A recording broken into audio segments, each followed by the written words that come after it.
Hey, this is my second IG Live. First one was yesterday, and I talked about both the coronavirus and as well as my own personal ways of dealing with anxiety through these times.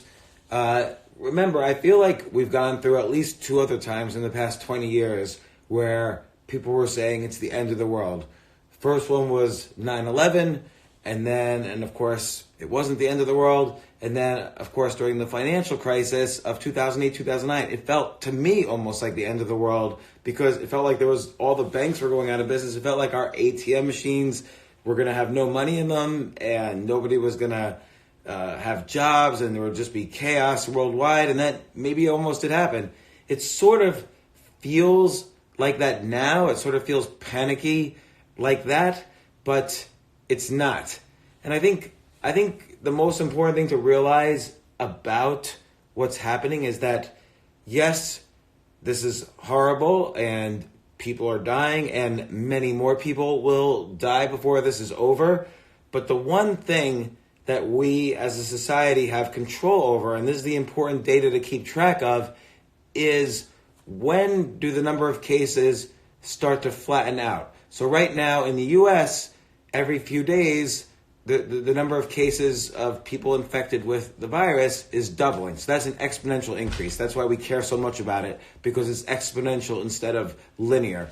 But at some point, we know this for sure, in China, the number of cases, there was only 5 reported cases, new cases yesterday, as opposed to thousands when a month ago. So we have to understand that, and same for South Korea. Originally, cases were doubling every day. Now there's hardly any new cases. So what did they do? They practiced this idea of social distancing. They stopped going to gatherings. The similar thing that's happening in the U.S. Like all these sports events are canceled, all these shows are canceled, all these conferences are canceled. People are working from home. So this is the sort of thing where in South Korea and China, they saw immediate results. Within a day or two, there were suddenly less cases. Because if everyone's at home, then you can't infect anyone. So this person's saying over here, my son's school is closing. You're in Seattle. That's great. One of my kids, their school closed. 2 of my kids, school hasn't yet closed. And I'm hoping by Monday their school's closed, but I'm keeping them from school anyway. So, I think also it's important to realize what other lessons this might be, this sort of kind of self-quarantining, self-containment. There's certain benefits to this as well. We see in China, all of a sudden, the data shows there's less pollution. And maybe as they ramp up their factories again, who knows, maybe they can keep the pollution low. By the way, it's worth noting, Chinese factories, which were all on lockdown and shut just a few weeks ago and they're shutting off the global economy, almost all of those factories now have reopened. And, Apple just announced they're reopening all of their stores in China. So again, it just took a month from serious quarantining and containment before now everything has reopened. And I kind of expect the same thing will happen here. So, I think it's important to realize what, someone mentioned, hopefully handshakes are gone for good. I kind of agree with that. For one thing, handshakes have gotten weird in the past few years. When I go in for a handshake, I never know if someone's going to want to kiss on both cheeks, do a handshake, do the bro hug, do the fist bump. So now all the awkwardness is over. I just don't have to touch people anymore. Like one time, Kareem Abdul-Jabbar, the basketball player, was on my podcast, and I was going in for the handshake. He was going in for the bro hug. I misinterpreted, so I switched from handshake to bro hug. I feel like I ended up kissing his elbow because he's 7 feet tall. So no more bro hugs anymore. Coronavirus, you can always use coronavirus as an excuse. Hey, I don't do that anymore. No more bro hugs. We're going to just stick to bowing or whatever.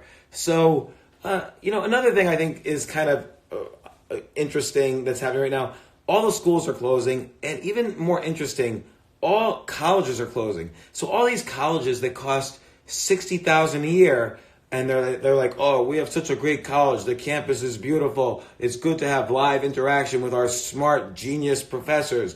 That's why we have to charge you $70,000 a year, and you should borrow the money for that. Well, guess what? All of a sudden, the colleges are saying, I guess it's not so important that you have to be here. Go home and enjoy the rest of the year. Thanks for all the money. Hope you can pay back your debt later.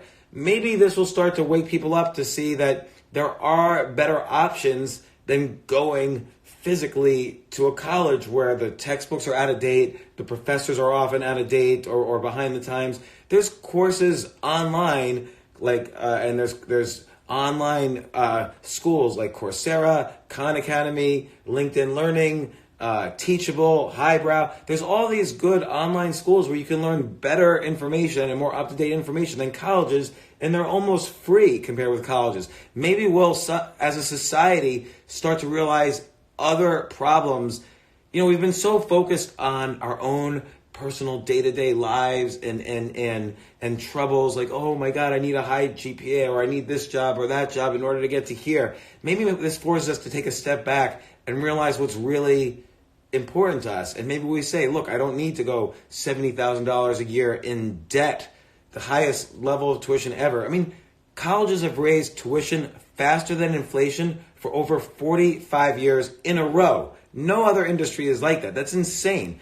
And now the colleges are even admitting, you don't really need to be here. Just go home. We'll take care of things. Enjoy yourself. Hopefully you can come back in September. So this is just one example of taking a step back. And when we're at home, like I'm kind of self-quarantining and doing what's called social distancing. I'm not going out and meeting people. I was supposed to go to a dinner yesterday. I was supposed to perform stand-up comedy last night. And I decided, you know what? Better to just stay home and everybody's healthy. And, it's important. So someone asked the question, am I still doing the TV show to help and make people $1 million?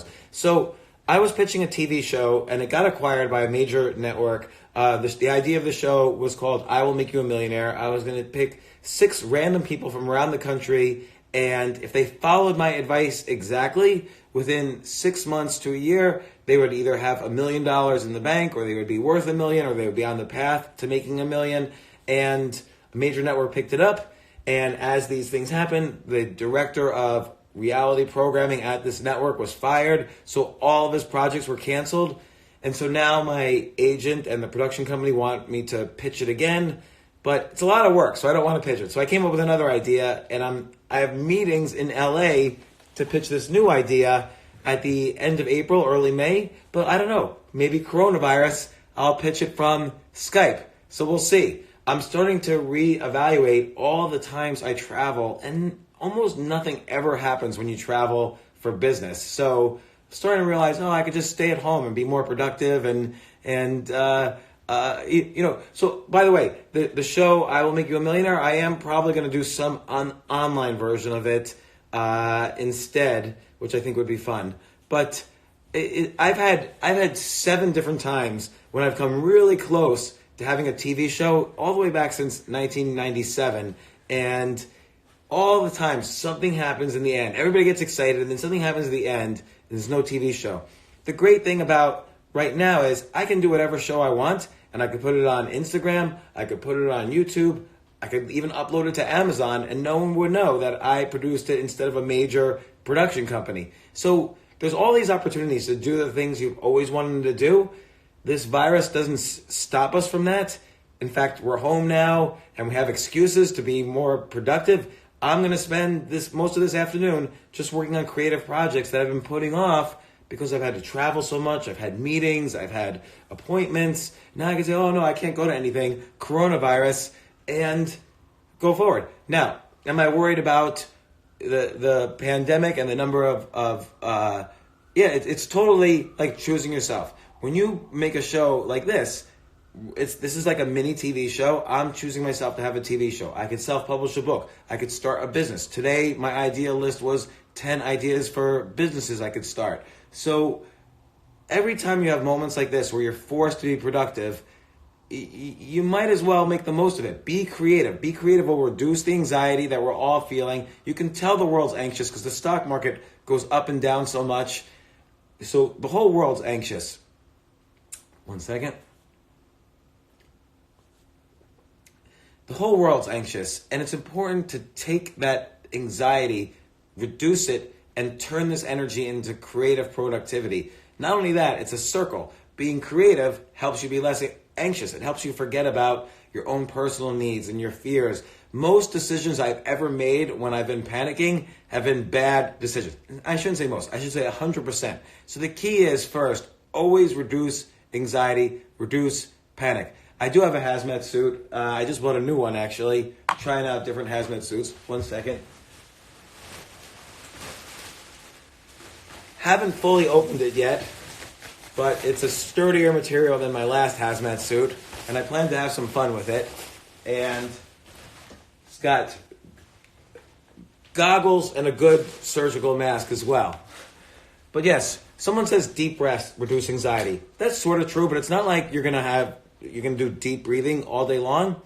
Here's some of the things I did just today. So normally in a day, I go around to meetings and you shake a lot of hands.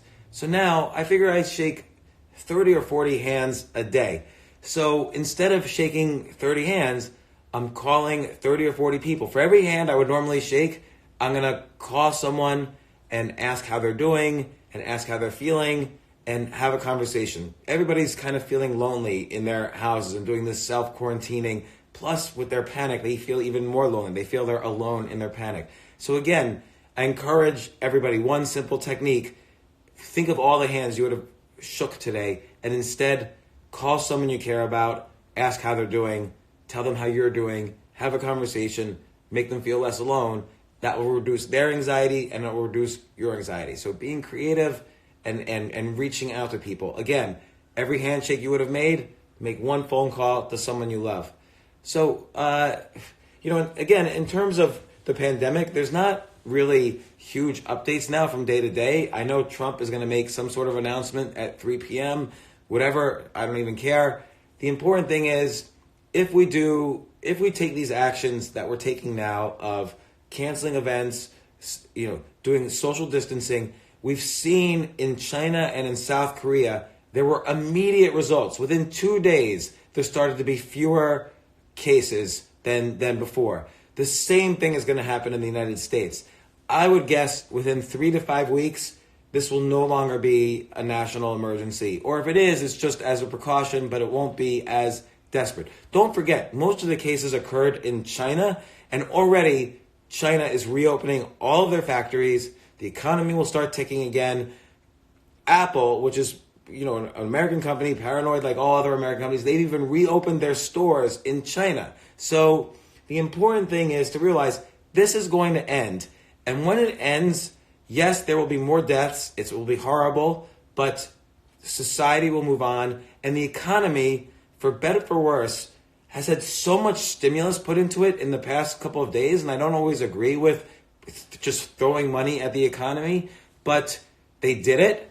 And so what's going to happen is the economy is just going to surge. It might not surge next quarter, but by the third quarter, we're going to see which corresponds with the election, of course, we're going to see so much stimulus in the economy that starts to take effect, and that stimulus will last for the entire next year. It's almost scary. So hopefully we'll avoid inflation, but stocks will certainly inflate as things come back to normal. And, the Fed just dropped $1.5 trillion into the economy yesterday. Where is that money going to go? Eventually, it goes into the stock market. 1.5 trillion, just to put that in perspective, the gross domestic product of the United States is 15 trillion. So you put 1.5 trillion into the economy, that's like 10% growth in the economy. And normally we have 2% growth. So we haven't had 10% growth, in 50 years. So let's see what happens, but it's going to be very interesting. So I'll check the feed here for any questions. I don't want to answer questions about specific stocks. I don't think that's that important, really. I mean, the market's down 30% in just a week, so there's certainly opportunities, but pick and choose whatever you want. I also, it's funny. A friend of mine called me yesterday and said, should I sell? Should I sell? Should I sell? And I thought two things. A, you never want to make any important financial decision when you're panicking. And yesterday was certainly a day of panic. I mean, the S&P or the Dow was down almost 10%. That means panic. Do not make important financial decisions for yourself or for your family when you're panicking or when everyone else is panicking. The other thing is, my friend who asked me this question, he's not a trader or an investor. And so you have to ask yourself, the people who are saying, I've got to sell, are they the ones you picture when you think to yourself, this person is making the right financial decisions about their stocks? And the answer in this particular case was definitely no. It's not going to be the case that I remember a year from now, boy, I wish I had done what my friend who knows nothing about stocks or investing or the economy, I wish I'd done what he did a year ago. So again, always think rationally. Look at people who are more rational than you. What are they doing? You could emulate them and also take your own steps for reducing irrational thinking. And again, a lot of that is about not focusing on yourself. Be creative. Write down your 10 ideas a day. Do a video. Write in your journal or write an article. Or even more importantly, for every hand you would have normally shaken on a typical day, instead replace those hands with a phone call to someone you love and ask them how they're doing, ask them how they're feeling, ask them if they're feeling anxious. Just talk to people. People want to communicate. So let's see some questions. Any questions at all out there about work, economy, pandemics? Oh yeah, the elbow bump is replacing, of course, the fist bump, which I also didn't like. Because if you go to shake in the hand and they're doing the fist bump, I don't know, it's like rock, paper, scissors. Who wants to play that game all day long? So now, anybody have questions about economy, work, schools, colleges? I'm so happy they're shutting down schools and colleges, and now kids get a chance to see, oh, this is what it's like not going to school. I'm still learning. I'm still spending time or talking to my friends. I'm still interacting with people. I'm still reading or studying or learning new things. I didn't really need to go to spend $70,000 a year on college. When do you think? How would you market an app that helps people get groceries for their elderly neighbors? Well, that's a very interesting question. So here's what I would do. I would say there should be, let's just think of it, let's just brainstorm this on the fly. What if you create an exchange? Elderly people on one side of the exchange, people who want to deliver for the neighbors on the other side of the exchange. So you start to see, oh, in my area, I'll click on my location, and I start to see there's red dots of all the elderly people who need deliveries. I click on one, I see, oh, this elderly person needs a delivery. I volunteer to do it. And then other people could line up for the exchange, and there could be a tipping jar, and people could tip the ones who are delivering. So that's a potential business idea you could create fairly easily using a site like freelance.com. Probably the software would cost $5,000 to $10,000, and you can make that business. How many years until online education is recognized as legitimate by employers? Well, for many employers, I think it's already considered legitimate. But I get your point that the average company looks for that degree. It's like a shortcut for hiring. But here's an idea for a business. What about if you create a methodology for accrediting online schools and online degree programs? And, in order for this to be successful, you'd have to bring in people from the online education world. You'd have to bring in, successful people in charity. You'd have to bring in people from the traditional education world. And together as a body, you can start online accrediting online schools and maybe even put together cross-school degree programs. So here's a course from Coursera. Here's a course from Teachable, here's a course from LinkedIn Learning, and all together we're creating a good computer science degree or history degree or whatever. You don't need 4 years to get a degree, by the way. It's an excellent book by a friend of mine, Scott Young, called Ultra Learning. One of the things Scott did in his research was he did the entire MIT computer science program online. He took every class. He did all the homework. He took every test. He did the whole 4-year degree in 1 year. Now, of course, it's not an accredited degree, but employers even said to him, hey, I'd rather hire you than someone who graduated from traditional MIT because you took the initiative of getting it done in a year. It's creative. So, so someone asked, this is a good question, someone asked, am I worried about inflation from all the stimulus that is happening? So that's a great question, and we have only one example. In 2009,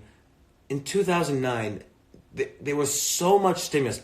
Don't forget, in 2008, 2009, every bank and every insurance company went out of business. So the government went in with trillions of dollars. I think the final number was about $3 trillion, which, by the way, is now smaller than the stimulus going into this economy today.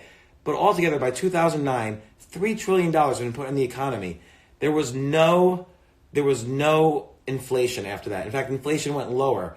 Why was that? We don't really know. We can guess. Maybe productivity increased because of automation and so on. But not only did inflation go lower, but we had this 10-year boom that only ended because of this virus right now. We had this 10-year boom, and employment went up. Usually in a very tight labor market, or usually when employment goes up, there's massive inflation. So we had massive stimulus and massive employment, and still inflation went down. I actually think there was deflation, just like there's deflation happening right now. I mean, certainly plane tickets, hotels, real estate, events.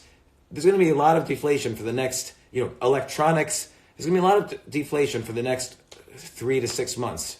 How long do I think Social Security will last? I think Social Security will last as long as I'm alive. But Social Security is really not that important because how much does it really support you now? It doesn't really increase with inflation. So anyway, how do I react to creative criticism?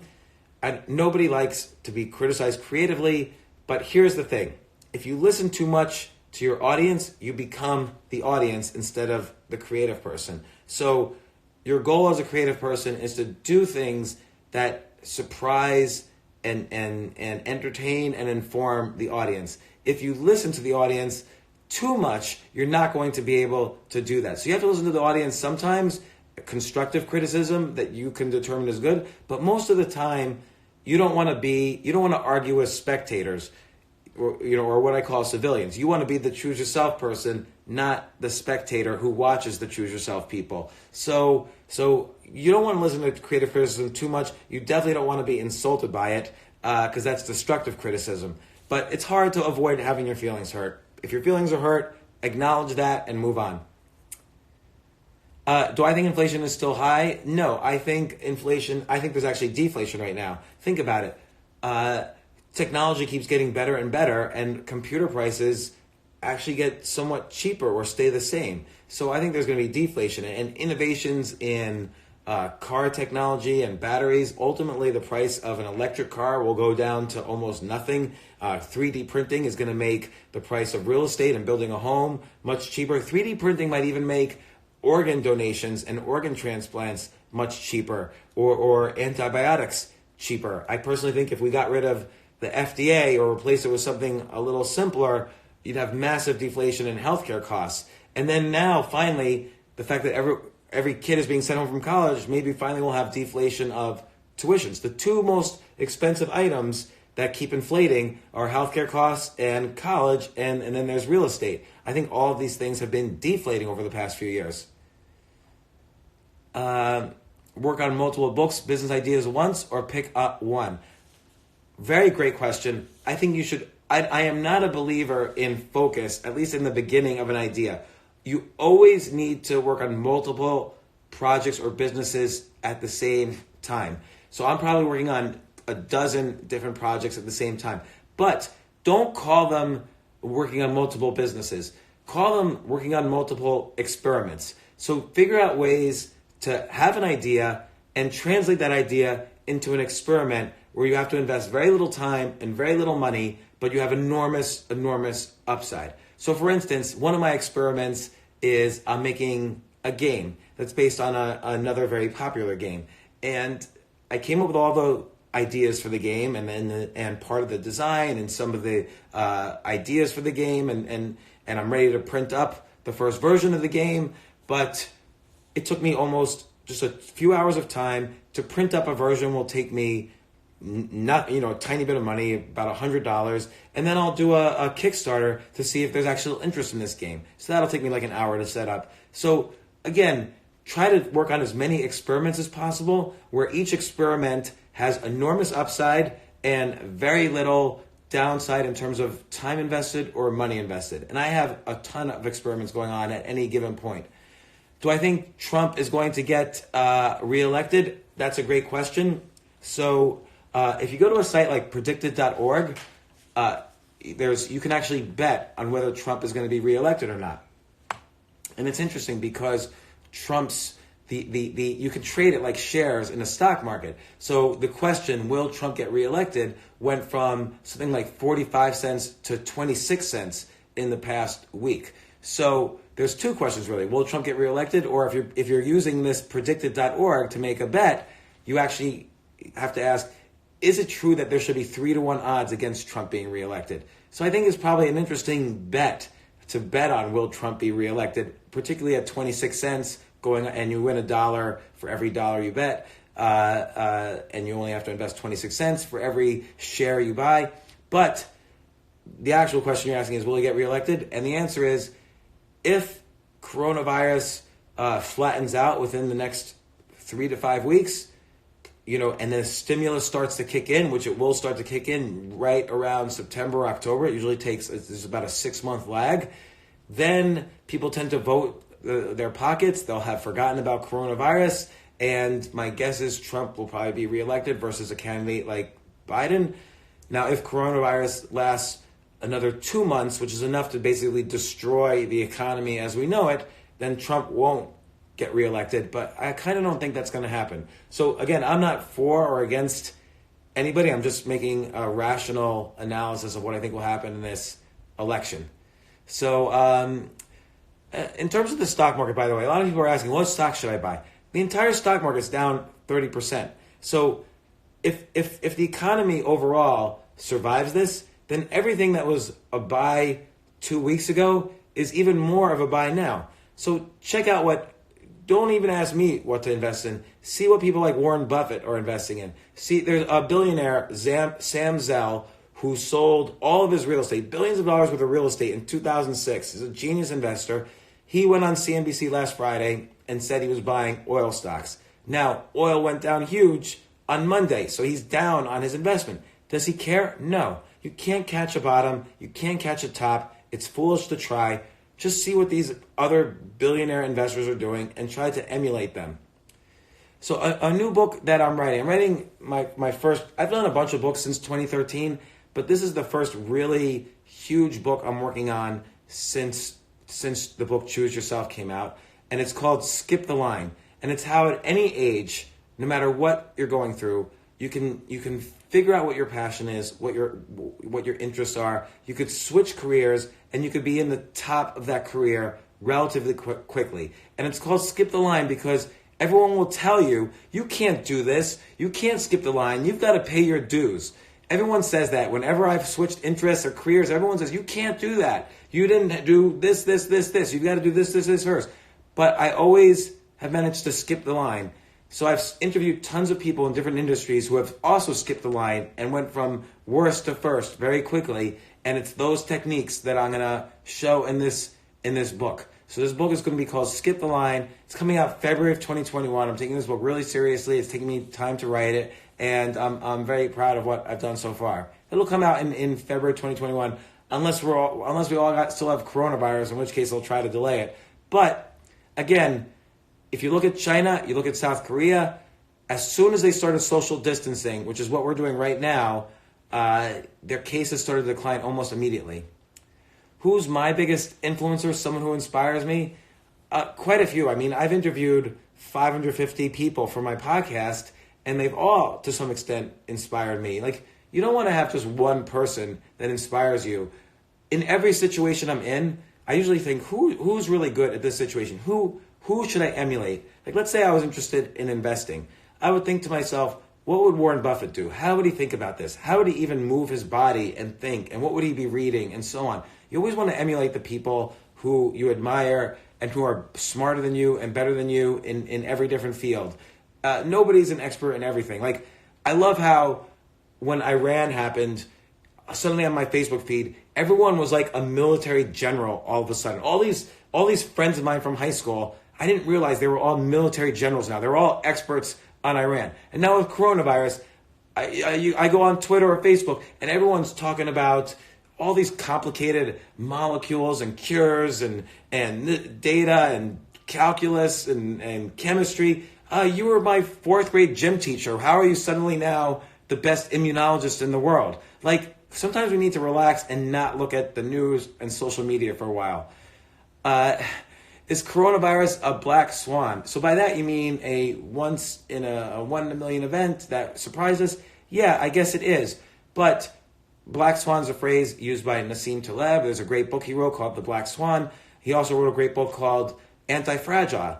And what's great about having a black swan, and this, you have to start to count what are the good things in the long run for society about coronavirus and this pandemic.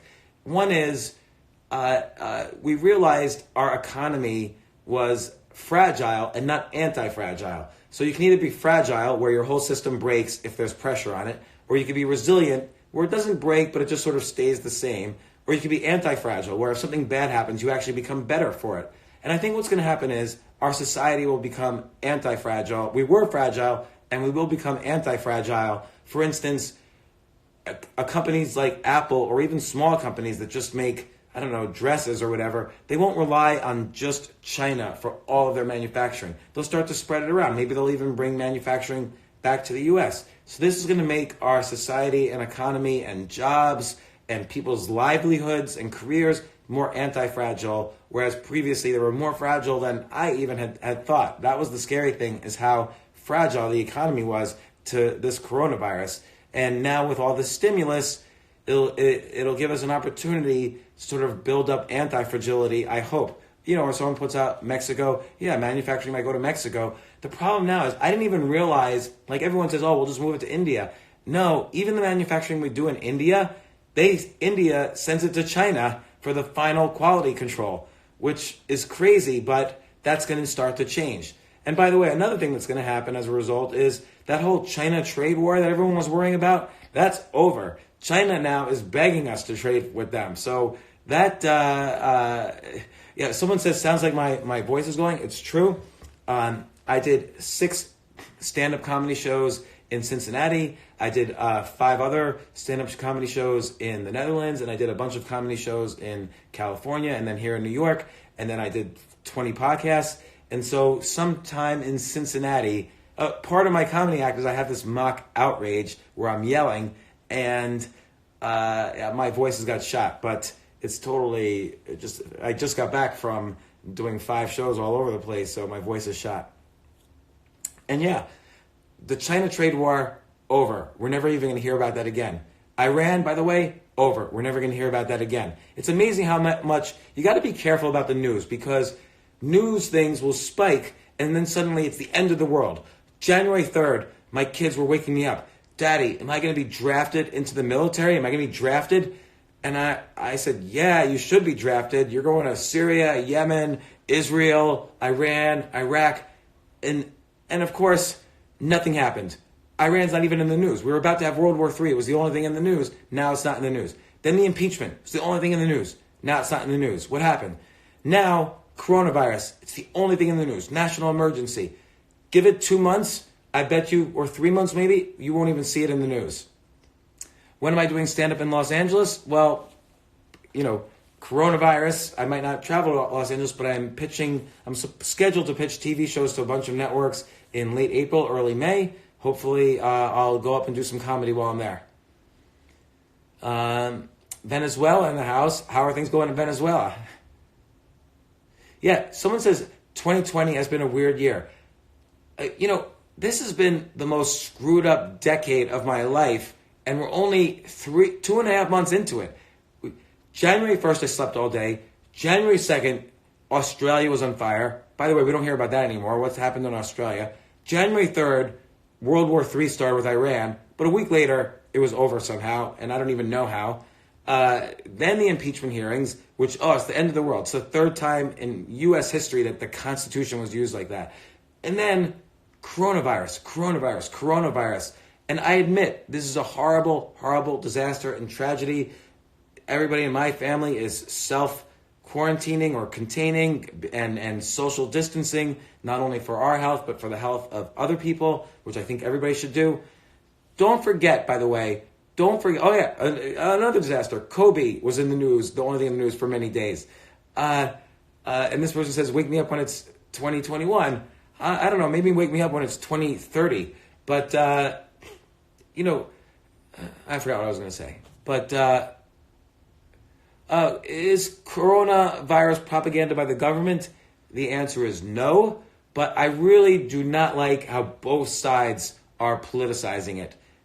The Democrats are saying this is wrong, the Republicans are saying this is wrong, and then they're changing their minds. So if one side says something, the other side all of a sudden says the opposite, even though they should be agreeing. We all should be agreeing now on quarantining, on stimulus into the economy, on funds made to create new ICU beds. These are you need both parties working together now. And it's sort of horrible anytime I see any politicization.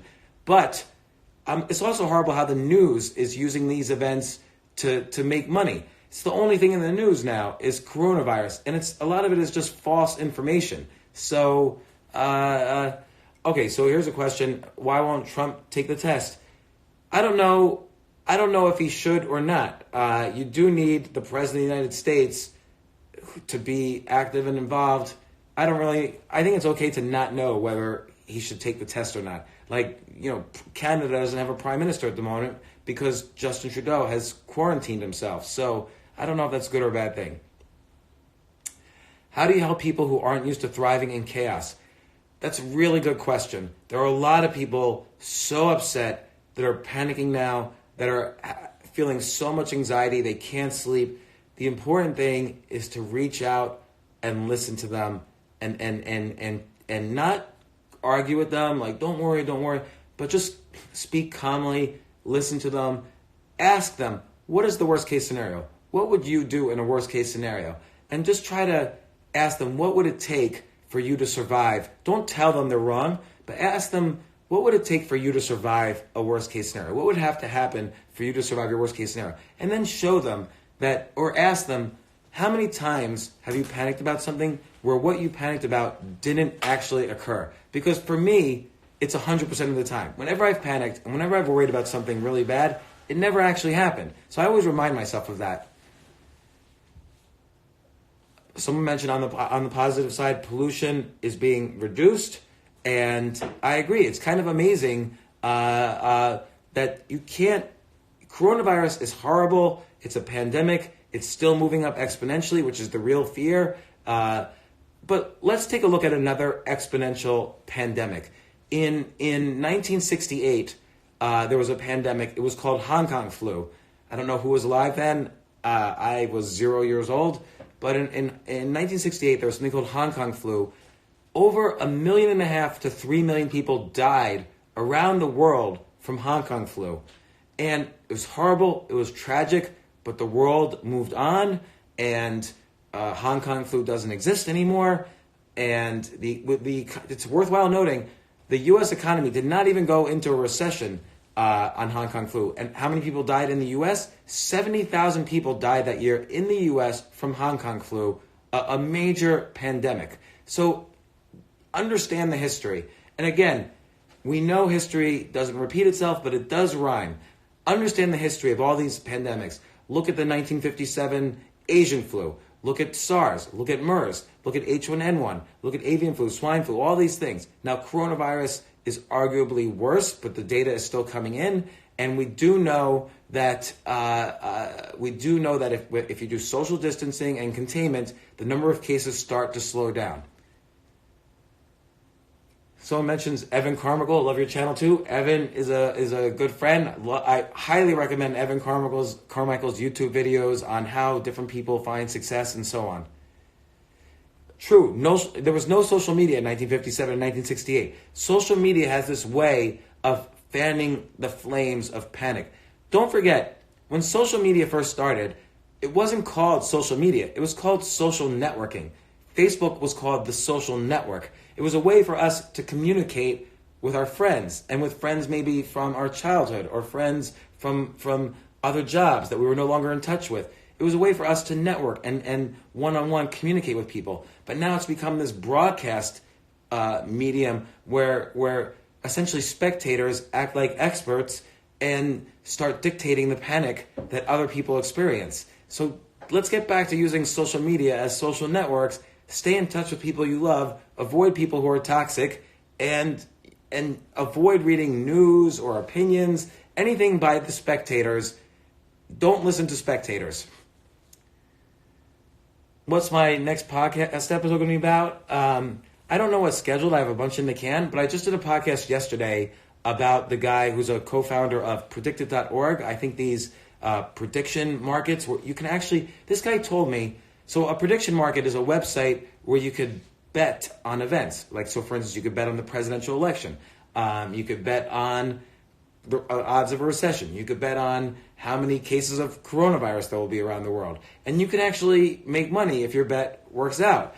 And this guy told me people have quit their Wall Street jobs because of the money they're making on his website, predicted.org. So I'm on the website. I've played around with it a bit. I'm up slightly, but I'm certainly not quitting any jobs. But it's very interesting.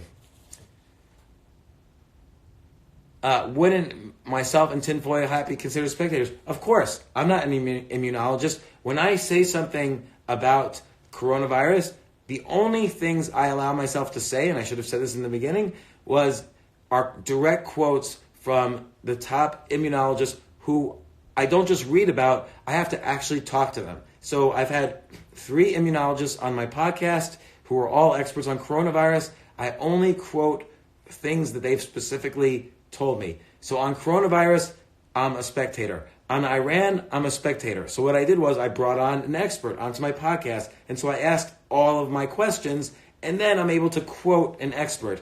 But it's important, if you're not an expert, not give an opinion, but find the experts or find someone like me who's spoken with the experts, and then you get some real knowledge. I used to write for newspapers, and I can tell you, none of them are experts.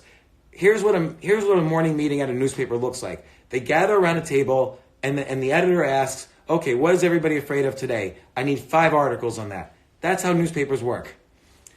So this has been a 45-minute IG Live, and I'm going to be back Monday. Maybe I'll try on the weekend as well, but I'll definitely be back Monday, probably around the same time, but I'll announce it on Twitter, or probably around 2 p.m. Eastern Standard Time. There's no single answer about how to quarantine. That's true. Okay, somebody asked, don't you think daily soap operas on TV is making people dumb?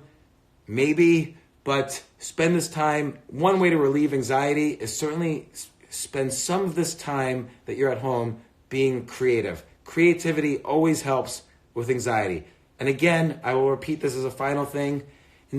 Remember last week when you were going outside to meetings and you were shaking people's hands, maybe 30 people a day.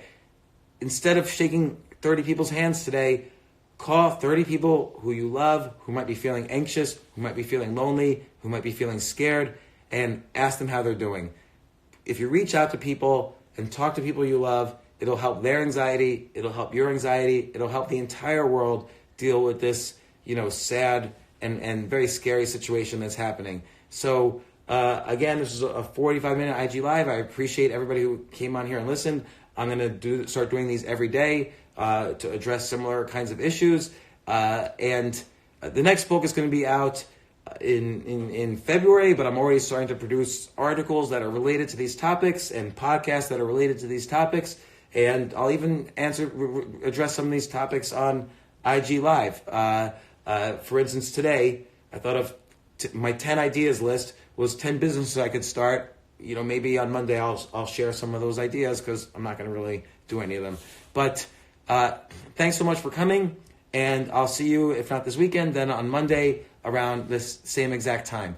So, and if you, This person says I suffer from anxiety. Yesterday's IG Live, I directly dealt with how I personally deal with anxiety, and I summarized that on a post on Instagram this morning. So good luck, and thanks so much. And I will speak to everybody again either this weekend or Monday, certainly. Thanks again.